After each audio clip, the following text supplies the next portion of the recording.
नमस्कार साथियों, आप जानते हैं कि 25 मई 2025 को आपकी यूपीएससी की प्रारंभिक परीक्षा होने वाली है। इस समय अगर कोई चीज आपके लिए सबसे ज्यादा महत्वपूर्ण है तो वो है रिवीजन। इसी रिवीजन की आवश्यकता को ध्यान में रखते हुए हम आपके लिए एक सीरीज लेकर के आए हैं जिसका नाम है target UPSC prelims 2025 current affairs revision series. इस सीरीज में हम विज्ञान एवं प्रौद्योगिकी, कला एवं संस्कृति, राज्य व्यवस्था, अर्थव्यवस्था, पर्यावरण एवं पारिस्थितिकी के सभी खंडों से संबंधित हाल फिलहाल की घटनाओं पर आपके साथ चर्चा करेंगे ताकि आपका इनसे संबंधित करंट अफेयर्स का जो सेक्शन है वो पूरी तरह से रिवाइज हो जाए।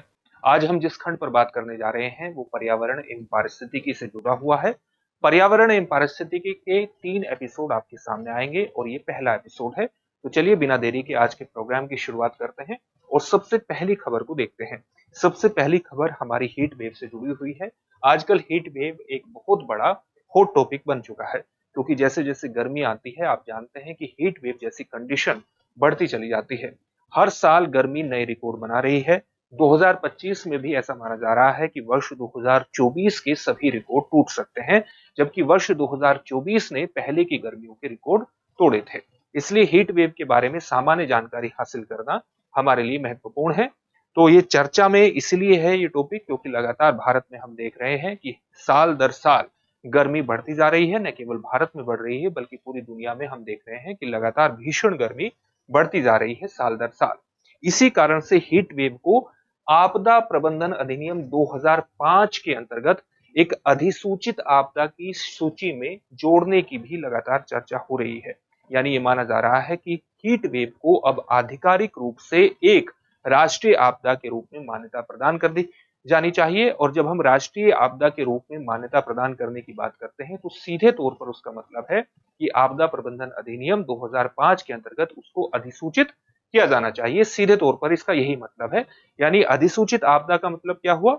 सरकार द्वारा आधिकारिक रूप से मान्यता प्राप्त तथा आपदा प्रबंधन अधिनियम 2005 जैसे कानूनी ढांचे में किसी आपदा को परिभाषित करने का मतलब ही है कि वो आपदा अधिसूचित आपदा है, शेड्यूल्ड डिजास्टर है। इस अधिनियम के अंतर्गत आपदाओं की 13 श्रेणियां अधिसूचित है। कितनी श्रेणियां हैं? 13 श्रेणियां अधिसूचित है। अगर हम हीट वेव के बारे में बात करें तो हीट वेव का सामान्य मतलब क्या होता है? ग्रीष्म ऋतु में यानी समर में होने वाली असामान्य उच्च तापमान की अवधि को हीट वेव के रूप में सामान्य तौर से परिभाषित किया जाता है। और इसकी अवधि कब से कब तक की होती है? सामान्यतः मार्च से जून के बीच हीट वेव आती है और कई बार कई मामलों में हमने देखा है कि हीट वेव की स्थिति जुलाई तक भी जा सकती है। अगर हम हीट वेव को परिभाषित करने के लिए इंडियन मेट्रोलॉजिकल डिपार्टमेंट के मानदंडों पर बात करें तो मैदानी क्षेत्रों के लिए और हिली एरियाज के लिए, पहाड़ी क्षेत्रों के लिए हीट वेव के जो मानदंड है उनमें अंतर है। जैसे मैदानी क्षेत्रों में अगर तापमान 40 डिग्री सेल्सियस या उससे अधिक है तभी उस कंडीशन को हीट वेव के रूप में परिभाषित किया जा सकता है। जबकि अगर हम हिली एरियाज की बात करें, पहाड़ी क्षेत्रों की बात करें तो वहां पर तापमान 30 डिग्री सेल्सियस या उससे अधिक होने पर हीट वेव की कंडीशन को परिभाषित किया जा सकता है, हीट वेव की कंडीशन कही जा सकती है।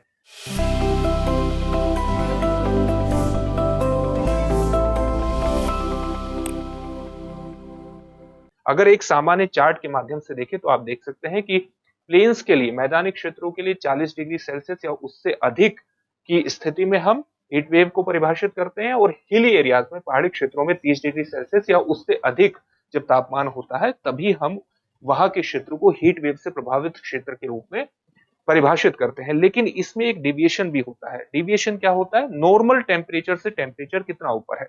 जैसे मैदानी क्षेत्रों में अगर टेम्परेचर 40 डिग्री सेल्सियस से ऊपर है और टेम्परेचर 40 डिग्री सेल्सियस से ऊपर होने के साथ साथ जो नॉर्मल टेम्परेचर से टेम्परेचर ज्यादा है वो 4 से 5 डिग्री से ज्यादा का अंतर रखता है। यानी नॉर्मल टेम्परेचर से 4 से 5 डिग्री ज्यादा टेम्परेचर बना हुआ है और टेम्परेचर 40 डिग्री से अधिक है तब वो हीट वेव के रूप में परिभाषित हो सकता है। इसके अलावा अगर आप हिली एरियाज की बात करेंगे, पहाड़ी क्षेत्रों की बात करेंगे तो अगर टेम्परेचर 30 डिग्री सेल्सियस से अधिक और 40 डिग्री सेल्सियस से कम हो, लेकिन जो डिविएशन है, डिविएशन कितना होना चाहिए? नॉर्मल टेम्परेचर से, सामान्य तापमान से 5 से 6 डिग्री का। इसी प्रकार से अगर आप हिली एरियाज में, इसी प्रकार से यहां पर ये हीट वेव की कंडीशन बताई गई। हीट वेव की कंडीशन पहाड़ी क्षेत्र में और मैदानी क्षेत्रों में। अगर आप सीवियर हीट वेव की बात करें तो सीवियर हीट वेव की एक अलग कंडीशन है। सीवियर हीट वेव का मतलब है कि अगर नॉर्मल टेम्परेचर मैदानी क्षेत्रों में जो सामान्य तापमान है वो 40 डिग्री सेल्सियस से ऊपर हो और जो सामान्य तापमान से विचलन है, जो डिविएशन है, वो 6 डिग्री सेल्सियस या उससे ऊपर का हो। तो यहां पर आप देख सकते हैं कि अगर नॉर्मल टेम्परेचर से जो विचलन है, डिविएशन है, वो 4 से 5 डिग्री सेल्सियस का हो तो उसको सामान्य हीट वेव के रूप में परिभाषित किया जाता है। लेकिन अगर सीवियर हीट वेव की बात है तो डिविएशन कितना होगा, 6 डिग्री सेल्सियस या उससे ज्यादा होगा। और अगर हम हिली एरियाज की बात करें तो टेम्परेचर 30 डिग्री सेल्सियस से अधिक और 40 डिग्री सेल्सियस से कम, लेकिन जो डिविएशन है हिली एरियाज में वो कितने टेम्परेचर का होता है, कितने डिग्री सेल्सियस का होता है, 7 डिग्री सेल्सियस का होता है।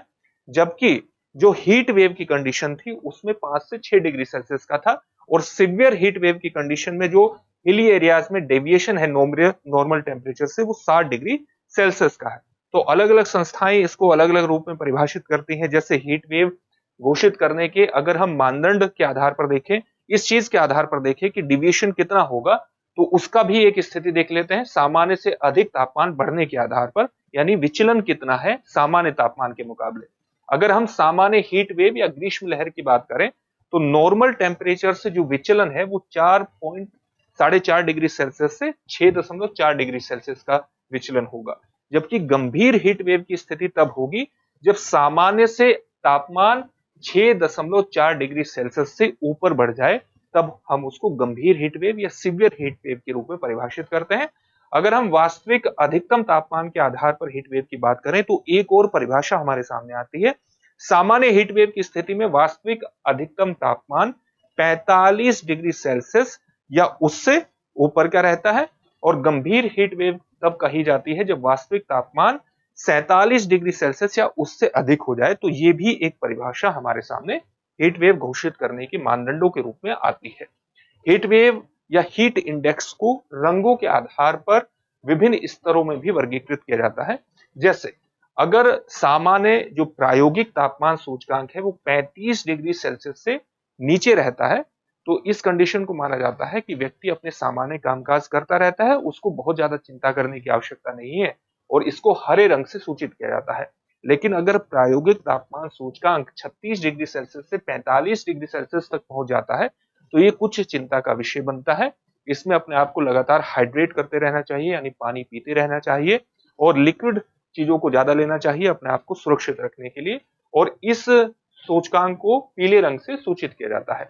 अगर प्रायोगिक तापमान सूचकांक 46 डिग्री से 55 डिग्री सेल्सियस के मध्य हो जाता है तो इसको नारंगी ऑरेंज रंग से सूचित किया जाता है। इसमें ज्यादा ध्यान देने की आवश्यकता है, अपना ध्यान रखने की आवश्यकता है। आपको कपड़े उसी प्रकार से पहनने हैं ताकि आपको आपका शरीर ज्यादा तापमान में ना जाए, आप टेम्परेचर उसका ना बढ़े। इस प्रकार से रहना है। घरों से दोपहर में बाहर नहीं निकलना है, लगातार लिक्विड लेते रहना, अपने शरीर के तापमान को ठीक बनाए रखना है। इसी प्रकार से जब हम प्रायोगिक तापमान सूचकांक की बात करते हैं जो 55 डिग्री सेल्सियस से अधिक को सूचित करता है और जिसको लाल रंग से सूचित किया जाता है, इसका मतलब है कि आपको घर से बाहर नहीं निकलना है अधिकतर समय और लगातार अपने बॉडी टेम्परेचर को चेक करते रहना है, क्योंकि इस स्थिति में मृत्यु की भी संभावना ज्यादा बढ़ जाती है कि और हीट स्ट्रोक जैसी घटनाएं बहुत प्रोबेबल होती हैं, बहुत संभावित होती है। एक और खबर है जो वर्ष 2024 में लगातार चर्चा में रही, वो है भारत में वनों की स्थिति पर रिपोर्ट, स्टेटस रिपोर्ट है, India state of forest report 2023 पर हम चर्चा करते हैं। और इसमें कुछ महत्वपूर्ण आंकड़े निकल करके हमारे सामने आए। पर्यावरण, वन और जलवायु परिवर्तन मंत्रालय ने 18वीं भारत वन स्थिति रिपोर्ट 2023 जारी की। कौन सी रिपोर्ट जारी की है? 18वीं भारत वन स्थिति रिपोर्ट जारी की है। किसके द्वारा जारी की गई है? भारतीय वन सर्वेक्षण द्वारा ये प्रकाशित की गई है। और किस वर्ष ये प्रकाशित की जाती है? हर 2 वर्ष में ये प्रकाशित की जाती है भारतीय वन सर्वेक्षण के द्वारा। इसकी शुरुआत कब से हुई थी? 1987 से इसकी शुरुआत हुई थी इस रिपोर्ट को प्रकाशित करने की। 18वीं रिपोर्ट में वन और वृक्षावरण, कार्बन स्टॉक यानी कार्बन सिंक, जो हमारे वन है वो कार्बन को कितना अवशोषित करते हैं, मृदा स्वास्थ्य में सकारात्मक रुझानों का वर्णन किया गया है, जंगल की आग के साथ साथ मैंग्रोव वनों की लगातार घटती स्थिति जैसी चुनौतियों के बारे में भी इस रिपोर्ट में महत्वपूर्ण रूप से चर्चा हुई है। अगर हम इस रिपोर्ट के महत्वपूर्ण निष्कर्षों पर बात करें तो भारत में जो कुल वन एवं वृक्ष आवरण है वो कितना है, 8,27,356.95 वर्ग किलोमीटर है, जो देश के कुल भौगोलिक क्षेत्र का 25.17% बैठता है। वन और वृक्ष आवरण की बात करें तो इसमें कितनी वृद्धि हुई है, 1445.81 वर्ग किलोमीटर की वृद्धि हुई है। क्षेत्रफल की दृष्टि से सर्वाधिक वन क्षेत्र वाले शीर्ष 3 राज्य कौन से हैं, मध्य प्रदेश, अरुणाचल प्रदेश और छत्तीसगढ़। किसके हिसाब से, क्षेत्रफल के हिसाब से, कि वहां पर कितना क्षेत्र वनों के अंतर्गत आता है। तो मध्य प्रदेश में सबसे ज्यादा है 77,073 वर्ग किलोमीटर, अरुणाचल प्रदेश दूसरे नंबर पर और छत्तीसगढ़ तीसरे नंबर पर है। 19 राज्य केंद्र शासित प्रदेश ऐसे हैं जहां पर जो वन क्षेत्र है वो कितना है, वो 33% से अधिक है उस राज्य के भौगोलिक, उस राज्य या केंद्र शासित प्रदेश के भौगोलिक क्षेत्र के मुकाबले कितना है, 33% से अधिक वन आवरण है, जो एक बहुत ही अच्छी स्थिति को प्रकट करता है। देश का वन कार्बन स्टॉक कितना है, 7,285.5 मिलियन टन होने का अनुमान है। 2021 की तुलना में ये 81.5 मिलियन टन अधिक है। तो अपने आप में आप कह सकते हैं कि भारत में जो वन स्टॉक है, जो कार्बन सिंक है, यानी वनों की जो कार्बन को अवशोषित करने की क्षमता है वो भी बढ़ी है। मैंग्रोव आवरण की बात करें तो मैंग्रोव आवरण भारत में 4,991.68 वर्ग किलोमीटर है, जो कुल भौगोलिक क्षेत्रफल का कितना बैठता है, 0.15% बैठता है। 2021 से 7.43 वर्ग किलोमीटर की शुद्ध कमी इसके अंतर्गत देखी गई है, यानी भारत में मैंग्रोव आवरण कम हुआ है, जो चिंता का विषय है। वर्ष 2023-24 सीजन में सबसे अधिक आग की घटनाओं वाले शीर्ष 3 राज्य कौन से हैं, उनकी भी इसमें चर्चा की गई है। पहला राज्य है जहां पर सबसे ज्यादा आग की घटनाएं हुई है, उत्तराखंड, यानी वनाग्नि की घटना हुई है, वनों में आग लगने की घटना। पहले नंबर पर उत्तराखंड, दूसरे पर ओडिशा और तीसरे पर छत्तीसगढ़ है। ये भी एक महत्वपूर्ण आंकड़ा है। एक और खबर पर हम चर्चा करेंगे, वो जुड़ी हुई है मिशन मौसम से। Doctor Jitendra Singh reviews mission Mausam and other projects of IMD. तो ये प्रोजेक्ट किसका है, इंडियन मेट्रोलॉजिकल डिपार्टमेंट का है। Pushes for enforce weather forecasting. इसका सीधा सा मतलब है कि मिशन मौसम एक ऐसा प्रोजेक्ट है जिसके माध्यम से हम अपनी मौसम पूर्वानुमान की जो क्वालिटी है उसको बढ़ाना चाहते हैं, उसको एनहेंस करना चाहते हैं, उसको सुधारना चाहते हैं। उसी से मिशन मौसम जुड़ा हुआ है। केंद्रीय मंत्रिमंडल द्वारा अगले 2 वर्षों के लिए मिशन मौसम को मंजूरी प्रदान की गई है। इसका बजट 2000 करोड़ रुपए रखा गया है। उद्देश्य क्या है, चरम मौसम की घटनाओं यानी जो एक्सट्रीम वेदर जो इवेंट्स हैं, एक्सट्रीम वेदर इवेंट्स और जलवायु परिवर्तन के प्रभावों की भविष्यवाणी करने और उनसे निपटने की क्षमता को बढ़ाना। आप जानते हैं कि अगर हम एक्सट्रीम वेदर इवेंट्स को ठीक से पहचानेंगे, जलवायु परिवर्तन से संबंधित जो घटनाएं हैं उनका ठीक से पूर्वानुमान करेंगे, तभी हम उनसे निपटने के लिए अपने आप को तैयार भी कर सकेंगे। इसलिए ठीक प्रकार से उनका पूर्वानुमान करना महत्वपूर्ण है और इसलिए मिशन मौसम का खासा महत्व स्थापित होता है। इसके अंतर्गत जो फोकस क्षेत्र होंगे वो होंगे एक्यूरेसी यानी सटीकता, मॉडलिंग से मतलब है कंप्यूटर मॉडल। इसका मतलब है वातावरण में वास्तविक रूप में घटने वाली घटनाओं का एक सिमुलेशन कंप्यूटर के आधार पर तय करना, कंप्यूटर सॉफ्टवेयर के माध्यम से तय करना और डिजिटल फॉर्म में ये देखना कि किसी मौसम की अगर इस तरह की स्थितियां रहती है, इस तरह का तापमान रहता है, इस प्रकार की ह्यूमिडिटी रहती है, इस प्रकार की वर्षा की स्थिति रहती है, तो उसके भविष्य में किस प्रकार से परिणाम तैयार होंगे, परिणाम हो सकते हैं। इसका पूरा एक कंप्यूटर मॉडल तैयार करना और उसके आधार पर भविष्य का पूर्वानुमान तैयार करना, इसी को कहते हैं मॉडलिंग। कंप्यूटर मॉडलिंग के रूप में आप इसको परिभाषित कर सकते हैं। और आप जानते हैं कि मौसम पूर्वानुमान के बारे में सटीकता बढ़ाने के लिए हमें अपने रडार उपकरणों की क्वालिटी बढ़ानी पड़ेगी, उपग्रहों का इस्तेमाल करना पड़ेगा, तभी हम सटीक कृषि मौसम पूर्वानुमान करेंगे। और यही सब मिशन मौसम के फोकस क्षेत्र है। इस मिशन को भारत मौसम विज्ञान विभाग यानी इंडियन मेट्रोलॉजिकल डिपार्टमेंट, भारतीय उष्णकटिबंधीय मौसम विज्ञान संस्थान और राष्ट्रीय मध्यम अवधि मौसम पूर्वानुमान केंद्र द्वारा कार्यान्वित किया जा रहा है। तो कार्यान्वयन आपने समझ लिया। मिशन के घटक यानी कंपोनेंट्स कौन कौन से हैं, उन्नत सेंसरों यानी एडवांस सेंसरों के साथ अगली पीढ़ी के रडार और उपग्रह प्रणालियों की तैनाती करना। अगली पीढ़ी के रडार का मतलब है कि हम रेडियो तरंगों के माध्यम से किसी चीज की स्थिति के बारे में, उसके आकार के बारे में, उसकी गति के बारे में जान सकते हैं, तो रडार तकनीक का इस्तेमाल करना। उपग्रह जो सैटेलाइट का इस्तेमाल करना, उसका एक मानचित्रण तैयार करना, सैटेलाइट के आधार पर उसकी स्थिति के बारे में जानना। इसकी तो उपग्रह प्रणालियों को तैनात करना भी इसका एक महत्वपूर्ण घटक होगा। इसके अलावा एडवांस्ड जो अर्थ सिस्टम मॉडल का विकास करना, जिसका अभी हमने जिक्र किया था कि एक पूरा कंप्यूटर मॉडल तैयार करना, और जो वास्तविक घटनाएं हमारे पर्यावरण में चल रही हैं उसका एक कंप्यूटर मॉडल के आधार पर, उसके अनुरूपण के आधार पर, सिमुलेशन के आधार पर भविष्य के पूर्वानुमान लगाना, वास्तविक समय डेटा साझा करने के लिए जीआईएस यानी ज्योग्राफिकल इंफॉर्मेशन सिस्टम आधारित स्वचालित निर्णय समर्थन प्रणाली। ज्योग्राफिकल इंफॉर्मेशन सिस्टम क्या है? मैप फॉर्म में पूरा टेम्परेचर कितना, ह्यूमिडिटी कितना है, एक मैप फॉर्म में हमारे सामने आएगा, एक मानचित्र फॉर्म में हमारे सामने आएगा, जिससे हम भविष्य के पूर्वानुमान को बहुत सटीकता के साथ लगा पाने में सक्षम होंगे। और ये ऑटोमेटेड फॉर्म में होगा, स्वचालित निर्णय समर्थन प्रणाली होगी, और इसके माध्यम से हम स्थानीय स्तर पर भी अगर कोई मौसम की चरम घटना होने वाली है उसका पूर्वानुमान लगा सकेंगे, और उसी के आधार पर लोकलाइज्ड वे में हम उससे निपटने की तैयारी भी कर सकेंगे। इन सब चीजों का यही महत्व है, और यही मिशन मौसम का भी महत्व है।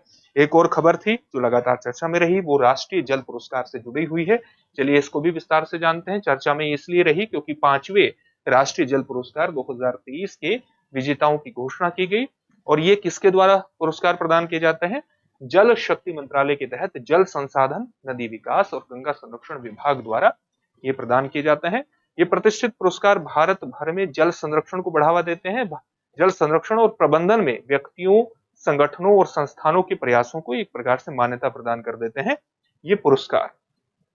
राष्ट्रीय जल पुरस्कार जल प्रबंधन में अच्छे तरीकों पर ध्यान केंद्रित करते हैं, यानी जल प्रबंधन के जितने भी अच्छे तरीके हैं उनको ध्यान केंद्रित करके, उनको ध्यान में रख करके ही ये पुरस्कार प्रदान किए जाते हैं।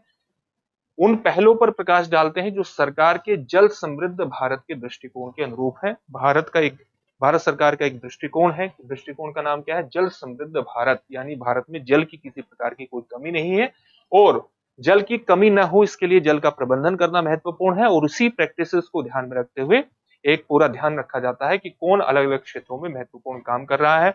इन पुरस्कारों को देने की घोषणा कब से हुई, कब से शुरुआत हुई? वर्ष 2018 से। वर्ष 2023 के इन पुरस्कारों में 9 श्रेणियों में संयुक्त विजेताओं सहित 38 विजेता घोषित हुए हैं। उद्देश्य है जल उपयोग और उसकी स्थिरता, स्टेबिलिटी के बारे में लोगों में जागरूकता बढ़ाना, उनको अवेयर करना, और सर्वोत्तम प्रथाओं का, यानी जो बेस्ट प्रैक्टिसेस हैं उनको प्रोत्साहित करना जल प्रबंधन से संबंधित। अगर हम प्रमुख बिंदुओं की बात करें तो सर्वश्रेष्ठ राज्य श्रेणी में सबसे प्रथम पुरस्कार ओडिशा को मिला है। इसके अलावा उत्तर प्रदेश को दूसरा, गुजरात और पुडुचेरी को संयुक्त रूप से तीसरा स्थान प्राप्त हुआ है राज्यों की श्रेणी में। अगर विभिन्न श्रेणियों में अन्य प्रमुख विजेताओं की बात करें तो हम देखते हैं कि जो सूरत है उसको सर्वश्रेष्ठ शहरी स्थानीय निकाय के अंतर्गत जल प्रबंधन में सबसे सर्वश्रेष्ठ पुरस्कार प्राप्त हुआ है। इसके अलावा पुल्लमपारा, जो कि केरल के तिरुवनंतपुरम में पड़ता है, सर्वश्रेष्ठ ग्राम पंचायत का पुरस्कार इसने हासिल किया है। ऐसी ग्राम पंचायत जिसने जल प्रबंधन में सर्वश्रेष्ठ काम किया है। इसके अलावा wife development research foundation Pune को सर्वश्रेष्ठ नागरिक समाज का पुरस्कार मिला है। ऐसा सिविल संगठन है जिसने जल प्रबंधन के क्षेत्र में उत्कृष्ट काम किया है। इसके अलावा पेंटाकली परियोजना जल उपयोगकर्ता संघ बुल्ढाना महाराष्ट्र, जो कि महाराष्ट्र के बुल्ढाना में है, एक प्रकार का महत्वपूर्ण संघ है, इसको सर्वश्रेष्ठ जल उपयोगकर्ता संघ में प्रथम स्थान प्राप्त हुआ है। तमिलनाडु और उसका पुरस्कार प्रदान किया गया है। तमिलनाडु कृषि विश्वविद्यालय कोयम्बटूर को सर्वश्रेष्ठ संस्थान का पुरस्कार जल प्रबंधन के अंतर्गत प्रदान किया गया है। सर्वश्रेष्ठ उद्योग में किसको स्थान मिला है जिसने जल प्रबंधन किया बेहतरीन तरीके से? Aravali power company private limited, जो कि झज्जर में स्थित है। अब अगला खबर है हमारी जो मृदा स्वास्थ्य कार्ड से जुड़ी हुई है, क्योंकि इस योजना की 10वीं वर्षगांठ वर्ष 2025 में है। तो वर्ष 2025 मृदा स्वास्थ्य कार्ड योजना की 10वीं वर्षगांठ है। 19 फरवरी 2025 को 19 फरवरी 2015 को राजस्थान के सूरतगढ़ में इस योजना को लॉन्च किया गया था, मृदा स्वास्थ्य कार्ड योजना को। मृदा स्वास्थ्य को सुधारने और मृदा क्षरण से निपटने में ये योजना मदद करती है। अगर हम मृदा स्वास्थ्य कार्ड की बात करें तो भारत के सभी किसानों को मृदा स्वास्थ्य कार्ड जारी करने में राज्य सरकारों की सहायता के लिए एक केंद्र प्रायोजित योजना है। तो योजना किसके द्वारा है? सेंट्रली स्पॉन्सर्ड स्कीम है, लेकिन राज्य सरकारों को सहायता प्रदान करती है ताकि वो देश के सभी किसानों को मृदा स्वास्थ्य कार्ड जारी कर सके, जो कि उनको मिट्टी की पोषक स्थिति के बारे में जानकारी प्रदान कर सकें और उस मिट्टी की पोषक स्थिति के बारे में ही वो उर्वरकों का इस्तेमाल करें।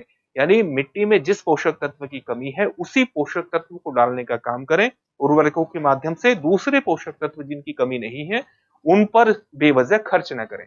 मिट्टी के स्वास्थ्य और उर्वरता में सुधार के लिए पोषक तत्वों की उचित खुराक के बारे में मृदा स्वास्थ्य कार्ड महत्वपूर्ण सलाह प्रदान करता है, एक प्रकार से निर्देशन करता है, एक बेहतर तरीके से गाइड करने का प्रयास करता है किसानों को। मिट्टी के नमूने वर्ष में कितनी बार एकत्र किए जाते हैं? 2 बार, रबी और खरीफ फसलों की कटाई के बाद या जब खेत में किसी प्रकार की कोई भी फसल न खड़ी हो तब मृदा स्वास्थ्य नमूने ले लिए जाते हैं मिट्टी के। सॉइल हेल्थ कार्ड यानी मृदा स्वास्थ्य कार्ड 12 मापदंडों के लिए मिट्टी की स्थिति प्रदान करता है और इसमें मैक्रोन्यूट्रिएंट्स, सूक्ष्म पोषक तत्व और अन्य मृदा गुणों की पहचान की जाती है। जैसे मैक्रोन्यूट्रिएंट्स के अंतर्गत किन किन चीजों की पहचान की जाती है? नाइट्रोजन कितना है, फास्फोरस, पोटेशियम, सल्फर कितना है। सूक्ष्म पोषक तत्वों की बात करें तो जिंक, आयरन, कॉपर, मैग्नीज और बोरोन की पहचान की जाती है।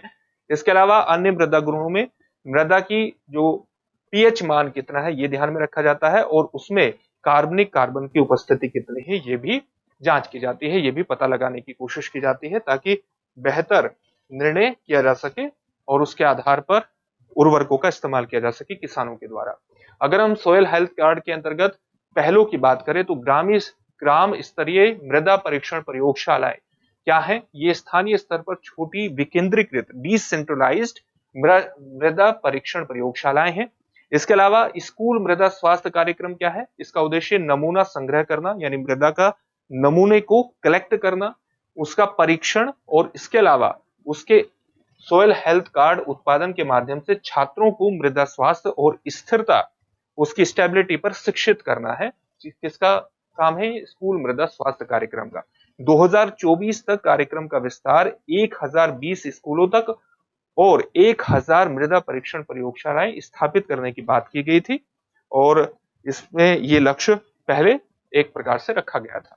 अगर हम राष्ट्रीय कृषि विकास योजना के साथ मृदा स्वास्थ्य कार्ड के एकीकरण की बात करें तो वर्ष 2022-23 से मृदा स्वास्थ्य कार्ड योजना को मृदा स्वास्थ्य और उर्वरता के अंतर्गत एक घटक, एक कंपोनेंट के रूप में राष्ट्रीय कृषि विकास योजना में विलय कर दिया गया था। यानी जो मृदा स्वास्थ्य कार्ड योजना है उसका विलय कब हुआ? 2022-23 में हुआ। किस में हुआ? राष्ट्रीय कृषि विकास योजना में इसका विलय हुआ और इसके अंतर्गत किस घटक के अंतर्गत हुआ? कौन सा घटक बनाया गया? मृदा स्वास्थ्य और उर्वरता एक कंपोनेंट बनाया गया और इसका विलय होने के बाद एक प्रकार से राष्ट्रीय कृषि विकास योजना के अंतर्गत ही इस कार्यक्रम को चलाया जाता है। राष्ट्रीय कृषि विकास योजना की शुरुआत कब हुई थी? वर्ष 2007-8 में हुई थी। कृषि और संबद्ध क्षेत्रों के समग्र विकास, उनके कॉम्प्रिहेंसिव डेवलपमेंट को सुनिश्चित करने के लिए एक व्यापक योजना है, एक बड़ी योजना है राष्ट्रीय कृषि विकास योजना। अगली खबर हमारी वार्षिक भूजल गुणवत्ता रिपोर्ट 2024 से जुड़ी हुई है। चलिए इस रिपोर्ट के बारे में जान लेते हैं। वार्षिक भूजल गुणवत्ता रिपोर्ट 2024 भारत में भूजल गुणवत्ता के बारे में महत्वपूर्ण चिंताओं को उजागर करती है। किसके द्वारा ये रिपोर्ट प्रकाशित की जाती है? जल शक्ति मंत्रालय के तहत केंद्रीय भूजल बोर्ड द्वारा प्रकाशित की जाती है। तो ये महत्वपूर्ण तथ्य है। भारत में भूजल प्रदूषण में चिंताजनक वृद्धि को ये रिपोर्ट प्रकाशित करती है। भूजल प्रदूषण लगातार बढ़ता जा रहा है और अधिकतर जिलों में नाइट्रेट का जो स्तर है वो बेहद अधिक पाया गया है। रिपोर्ट के मुख्य निष्कर्षों की बात करें तो वर्ष 2023 तक 440 जिलों में भूजल में नाइट्रेट का जो स्तर था वो अधिक था। राजस्थान, कर्नाटक, तमिलनाडु में जो नाइट्रेट संदूषण है वो उच्चतम स्तर पर है। आप देख सकते हैं 49%, 48% और 37% तक नाइट्रेट संदूषण देखा गया है रिपोर्ट में। मॉनसून के बाद नाइट्रेट जो का संदूषण जो है, नाइट्रेट के माध्यम से होने वाला जो भूजल प्रदूषण है वो बढ़ जाता है। वर्षा ऋतु के दौरान हम देखते हैं कि 32.66% नमूने सुरक्षित सीमा से अधिक पाए गए, जबकि मॉनसून से पहले जो संदूषण का स्तर था वो केवल 30.77% था। तो इस रिपोर्ट में ये भी तथ्य महत्वपूर्ण रूप से प्रकाशित किया गया है। राजस्थान, हरियाणा, कर्नाटक, आंध्र प्रदेश, तेलंगाना में एक और प्रदूषण की समस्या है और वो है भूजल के प्रदूषण की फ्लोराइड संदूषण। ये एक प्रमुख मुद्दा है इन राज्यों में। इसके अलावा राजस्थान, पंजाब, हरियाणा, गुजरात, तमिलनाडु, आंध्र प्रदेश और कर्नाटक में भूजल का यूरेनियम संदूषण, यूरेनियम के माध्यम से होने वाला प्रदूषण भी सुरक्षित स्तर से अधिक रूप में पाया गया। विशेष रूप से ऐसे स्थल जहां पर भूजल का बहुत ज्यादा दोहन किया गया है, भूजल का बहुत ज्यादा इस्तेमाल किया गया हो अति दोहित क्षेत्रों में। अगर हम केंद्रीय भूजल बोर्ड की बात करें तो जल शक्ति मंत्रालय के तहत ये स्थापित है।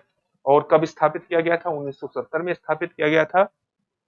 इसका काम क्या है? इसका काम है भूजल संसाधनों का प्रबंधन करना, उसको मैनेज करना, एक्सप्लोर करना, अन्वेषण करना, निगरानी मॉनिटरिंग करना, आकलन करना और विनियमन रेगुलेशन करने के लिए सर्वोच्च निकाय है केंद्रीय भूजल बोर्ड। पर्यावरण संरक्षण अधिनियम 1986 के तहत गठित केंद्रीय भूजल प्राधिकरण भूजल विकास को विनियमित करता है, उसको रेगुलेट करता है ताकि इसकी स्थिरता को सुनिश्चित किया जाए, स्टेबिलिटी को सुनिश्चित किया जाए और किसी भी प्रकार का प्रदूषण न बढ़े। एक और खबर थी जो लगातार चर्चा में रही वर्ष 2024 में, वो थी केन बेतवा लिंक परियोजना। चलिए इसके बारे में भी चर्चा करते हैं। चर्चा में इसलिए थी क्योंकि प्रधानमंत्री नरेंद्र मोदी ने मध्य प्रदेश के खजुराहो में केन बेतवा लिंक परियोजना की आधारशिला रखी। नदियों को जोड़ने के लिए एक राष्ट्रीय परिप्रेक्ष्य योजना यानी नेशनल पर्सपेक्टिव प्लान का ये महत्वपूर्ण हिस्सा है। ये एक महत्वपूर्ण तथ्य है। योजना का खर्च कितना? 45,000 करोड़ रुपए की इस पहल का जो उद्देश्य है वो बुंदेलखंड में पानी की कमी को दूर करना है। तो बुंदेलखंड का क्षेत्र ये पड़ता है। आप देख सकते हैं कि किस प्रकार से ये केन नदी है, ये बेतवा नदी है, इन दोनों को जोड़ करके महत्वपूर्ण रूप से ये जो पूरा क्षेत्र है इसमें बुंदेलखंड के क्षेत्र में पानी की कमी को दूर करने का प्रयास ये इस योजना के माध्यम से किया जाएगा। और दोनों ही नदी किसकी सहायक नदी है? यमुना की सहायक नदी है। तो एक महत्वपूर्ण, आप देख सकते हैं कि एक महत्वपूर्ण परियोजना है। इसके बारे में जान लेते हैं केन बेतवा लिंक परियोजना के बारे में। राष्ट्रीय परिप्रेक्ष्य योजना के तहत भारत की पहली पहल है। नदी जोड़ी परियोजना के अंतर्गत 1980 में इसको तैयार किया गया था। उद्देश्य है मध्य प्रदेश में केन नदी के अधिशेष जल को उत्तर प्रदेश में बेतवा नदी में स्थानांतरित कर दिया जाए। नदियों को जोड़ने के लिए राष्ट्रीय परिप्रेक्ष्य योजना के बारे में अगर हम बात करें तो सिंचाई मंत्रालय, अब जिसको जल शक्ति मंत्रालय के नाम से जाना जाता है, उसके द्वारा 1980 में इस योजना को तैयार किया गया था। और अगर हम इसके उद्देश्यों की बात करें तो उद्देश्य किस प्रकार से आप निर्धारित करेंगे? जल के अंतर्गत अंतर बेसिन यानी इंटर बेसिन हस्तांतरण, उसके ट्रांसफर के माध्यम से जल संसाधनों का विकास करना। इसका मतलब है कि दो नदी है या तीन नदी है, अगर एक नदी में पानी कम है, एक नदी में पानी ज्यादा है, तो दूसरी नदी में उस जल को एक प्रकार से दूसरी नदी के बेसिन में उसको स्थानांतरित करके, उसको ट्रांसफर करके नदी जल में आपूर्ति को बढ़ा करके किसी क्षेत्र में अगर पानी की कमी है तो उस पानी की कमी को दूर करना। योजना के दो मुख्य घटक हैं। एक है हिमालयी, कौन सी योजना के? राष्ट्रीय परिप्रेक्ष्य योजना, नेशनल पर्सपेक्टिव योजना, हिमालय नदी विकास और प्रायद्वीपीय नदियां विकास, दो कंपोनेंट है। हिमालय नदियां विकास कंपोनेंट और प्रायद्वीपीय नदियां विकास कंपोनेंट घटक। 30 लिंक परियोजनाएं के इसके अंतर्गत शामिल है, जो प्रायद्वीपीय घटक के अंतर्गत 16 और हिमालय घटक के अंतर्गत 14। तो नेशनल पर्सपेक्टिव योजना के अंतर्गत 30 लिंक परियोजनाओं को पर बात की गई है, जिसमें प्रायद्वीपीय घटक के अंतर्गत 16 परियोजनाएं हैं इंटरलिंकिंग की और हिमालय घटक के अंतर्गत 14 योजनाएं हैं। अगर हम प्रायद्वीपीय नदी विकास घटक की बात करें तो दक्षिणी और मध्य भारत में नदियों को जोड़ने पर यह ध्यान केंद्रित करता है। और इसके अंतर्गत अगर हम प्रमुख परियोजनाओं की बात करें तो इसमें आती है महानदी गोदावरी नदी इंटरलिंक परियोजना, गोदावरी कृष्णा इंटरलिंक परियोजना, इंटरलिंक रिवर परियोजना, केन बेतवा लिंक परियोजना भी इसके अंतर्गत शामिल आती है। और अगर हम हिमालय नदी विकास घटक की बात करें तो इसमें गंगा और ब्रह्मपुत्र नदी की जो पूर्वी सहायक नदियां हैं उनसे अधिशेष जल को पश्चिमी क्षेत्रों की ओर मोड़ना प्रमुख उद्देश्य रखा गया है। उल्लेखनीय परियोजनाओं में कौन कौन सी शामिल है? कोसी घाघरा गंडक गंगा लिंक परियोजनाएं शामिल है।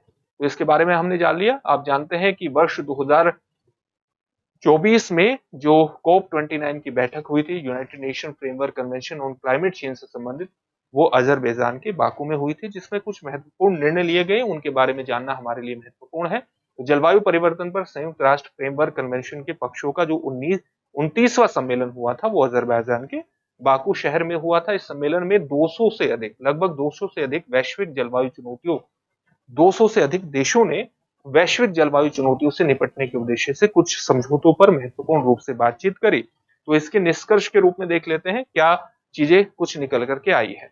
COP29 में एक बड़ी सफलता यह थी कि जलवायु वित्त पर एक नया सामूहिक परिमाणित लक्ष्य, एक न्यू कलेक्टिव क्वांटिटेटिव जो गोल है वो निकल कर के आया और इसका लक्ष्य है कि विकासशील देशों के लिए जलवायु वित्त को 2025 तक 300 बिलियन अमेरिकी डॉलर प्रति वर्ष तक बढ़ाना है और इसे वर्तमान से, जो वर्तमान में 100 बिलियन अमेरिकी डॉलर है, उससे आप देख सकते हैं कि लगभग 3 गुना की ये वृद्धि है। हालांकि एक अध्ययन ये सामने आया था और विकासशील देशों के द्वारा भी ये डिमांड की जा रही थी कि वर्ष 2035 तक उनकी जो फंडिंग है वो, अगर वे जलवायु परिवर्तन से होने वाली जो समस्याएं हैं उससे निपटना चाहते हैं तो जो फंडिंग है वो वर्ष 2035 तक 1.3 ट्रिलियन डॉलर तक बढ़नी चाहिए। तो उसको देखते हुए ये बेहद कम लक्ष्य है। इसके अलावा कार्बन बाजारों के लिए तंत्र को, मैकेनिज्म को अंतिम रूप देने के लिए ऐतिहासिक समझौते पर भी एक संभावनाएं बनती हुई नजर आ रही हैं और इसके अंतर्गत दो दृष्टिकोण है। एक तो देश दर देश एक मैकेनिज्म एस्टेब्लिश किया जाए, यानी दो देश आपसी समझौते के तहत, पारस्परिक समझौते के तहत कार्बन व्यापार उनको किस प्रकार से करना है उससे महत्वपूर्ण शर्तें तय कर सके। और एक दृष्टिकोण यह है कि यूएन के तत्वाधान में एक महत्वपूर्ण मैकेनिज्म खड़ा किया जाए जो देशों के बीच वैश्विक कार्बन व्यापार पर नजर रखे, उसको संयोजित करे या उसको रेगुलेट करने का काम करे। तो कार्बन व्यापार एक महत्वपूर्ण व्यवस्था के रूप में उभरा है और कार्बन व्यापार की जब हम बात करते हैं तो ये क्यों उभरा है? मान लिया एक कंपनी है या कोई संस्था है, सरकारी संस्था है, और ये संस्था केवल 2 टन कार्बन डाइऑक्साइड का उत्सर्जन कर सकती है, लेकिन इस संस्था ने 1 टन कार्बन डाइऑक्साइड का ही उत्सर्जन किया, तो इसने 1 टन कार्बन डाइऑक्साइड बचा ली। 1 टन कार्बन डाइऑक्साइड को मान लिया 1 परमिट के बराबर मान लिया।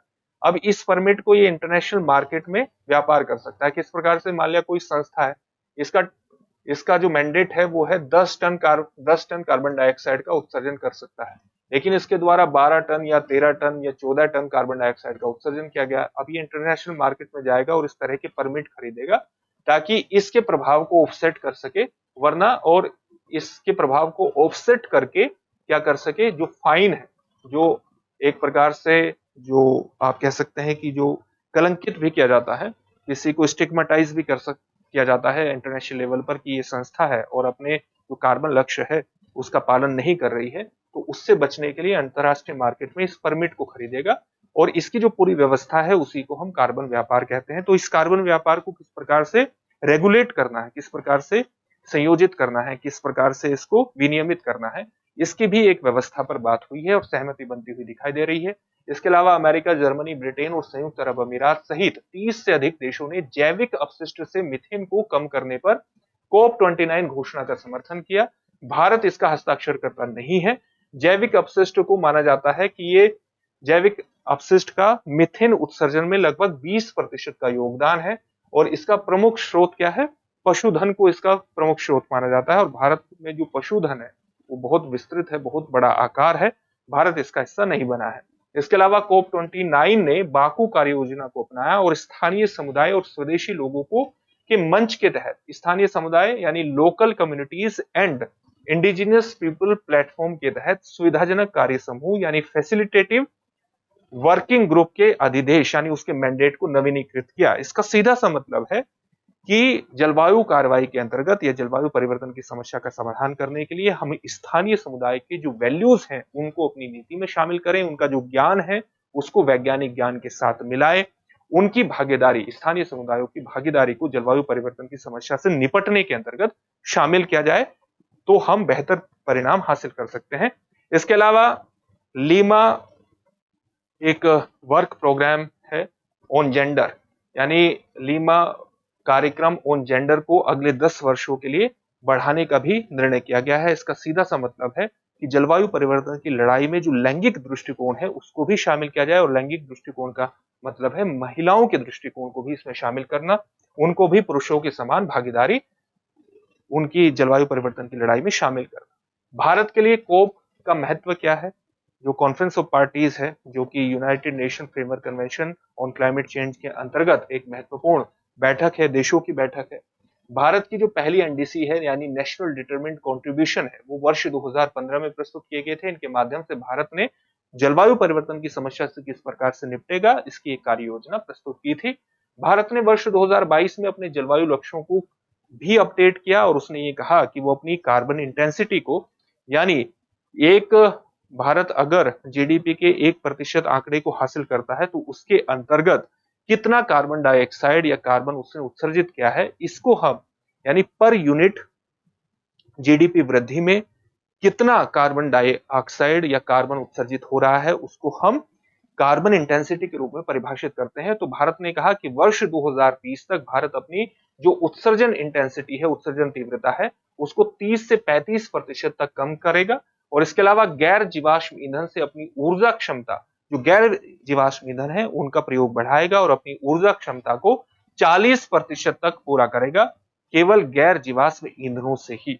भारत हरित जलवायु कोष और कार्बन क्रेडिट बाजार जैसे तंत्रों के माध्यम से प्राप्त धन का भी प्रमुख लाभार्थी रहा है। इसके अलावा कोप भारत को वैश्विक जलवायु कार्रवाई में अपना नेतृत्व स्थापित करने का एक अवसर भी प्रदान करता है और वैश्विक जलवायु चुनौती के लिए स्थायी समाधान हेतु भारत ने, आप जानते हैं कि एक महत्वपूर्ण संगठन, अंतरराष्ट्रीय संगठन की भी स्थापना की है फ्रांस के साथ मिलकर, अंतरराष्ट्रीय सौर गठबंधन। ये भारत की ही महत्वपूर्ण पहल है जो कि भारत की प्रतिबद्धता को स्पष्ट करती है, भारत की प्रतिबद्धता को जलवायु परिवर्तन की समस्या से निपटने के अंतर्गत महत्वपूर्ण रूप से अभिव्यक्त करती है। अब आपके लिए एक अभ्यास प्रश्न है। अभ्यास प्रश्न क्या है? भारत में भूजल संदूषण के बारे में निम्नलिखित कथनों पर विचार करें। पहला कथन है, भारत में नाइट्रेट संदूषण में वृद्धि हुई है। 2023 तक 440 जिलों में अत्यधिक नाइट्रेट स्तर को रिपोर्ट किया गया है, जबकि 2017 में यह संख्या 359 थी। दूसरा कथन है, फ्लोराइड संदूषण केवल राजस्थान, हरियाणा और तमिलनाडु में एक महत्वपूर्ण मुद्दा है। और तीसरा कथन है, मानसून के मौसम में प्री मानसून मौसम की तुलना में भूजल के नमूनों में सुरक्षित नाइट्रेट सीमा से अधिक नाइट्रेट का प्रतिशत सामान्य तौर से अधिक देखा जाता है। ऊपर दिए गए कथनों में से कौन सा या से सही है या है? आपके सामने ऑप्शन है। ऑप्शन ए केवल 1, ऑप्शन बी केवल 1 और 2, ऑप्शन सी 1 और 3, केवल 1 और 3, और ऑप्शन डी 1, 2 और 3। इस प्रश्न का उत्तर आप हमें कमेंट बॉक्स में कमेंट करके जरूर दीजिए। फिर से एक नए सेशन में आपसे मुलाकात होगी। धन्यवाद। डियर व्यूअर्स, अपने एग्जाम की तैयारी को और बेहतर करने के लिए हमारे चैनल को लाइक, शेयर और सब्सक्राइब करना न भूलें।